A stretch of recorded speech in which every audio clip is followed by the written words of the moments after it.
All right, Coach. Final non-conference opponent this season. We got Payne College. We're hosting on Tuesday night. What can you tell us about them? They're athletic. They're very. They'll go downhill. They got some guys who can make shots from the perimeter. Very aggressive offensively. They'll put some pressure on us, mix some things up defensively in the full and the half. But just a high energy team. Not great size, but a team that can go downhill. And we got to do a good job of stopping that. Coach, this is the first time we're playing them overall in the series. How did you come to either learn of Payne or add them on the schedule? Well, you have to find teams. We had a bye this week, so because of some of our schedule, the first part of the year, such as going to Puerto Rico, when our finals fall, sometimes it's difficult getting home non-conference games when our students are here, and I want to make that a priority to be able to have as many home non-conference games while our students are around as possible. So this one worked in this second semester. I'm not always a big fan of having non-conference games in the middle of your conference season, but this is the SSC Payne College crossover challenge classic, so.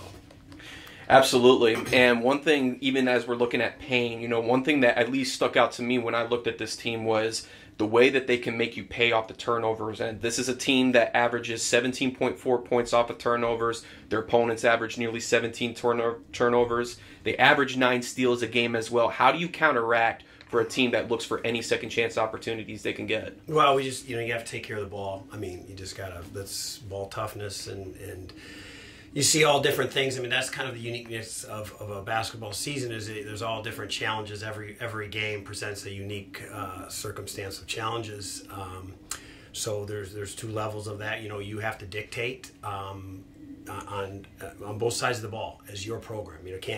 You have to focus on you, but on the flip side, you have to have a game plan to be able to execute that. And sometimes as simple as just being balanced and making good passes and having your feet and just executing your basic press breakers, your basic offense. And as we kind of look into a little bit more of the player side of things with Payne, Quintorius Williams is one guy that has been a threat for Payne, leads with 19 points a game. Then you also got Nate Adams as well from the guard position, who nearly averages a double-double. What are some of the techniques to try to stop them from getting into a red-hot streak? Because with Quintorius, although he's averaged 19 points, he's been having a hot streak as of late. And then with Nate Adams, he's been finding ways to consistently grab boards and score the rock. Well, we have to be off the ball. You got to do your job on this. Whoever's challenge it is in that specific moment to guard them, they have to do a great job, right? You have to be able to, guys who can facet offensive players who can score on different levels, go downhill, shoot from the perimeter. They're hard to guard. I mean, especially if they have any sort of ball handling skills, they have any sort of athleticism, toughness, and these guys do.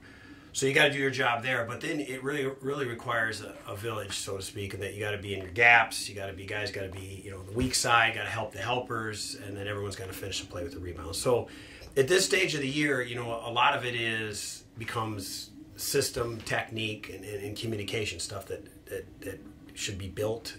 We should have at least a foundational value of it on that side of the ball. And I think for the most part, we're really making some jumps defensively. We had some lapses, here or there, as you expect, and we're not a huge team, so our margin for error is less in certain areas. But this team is committed to winning, so they continue to get better on the defensive side of the ball. We just got to keep doing that.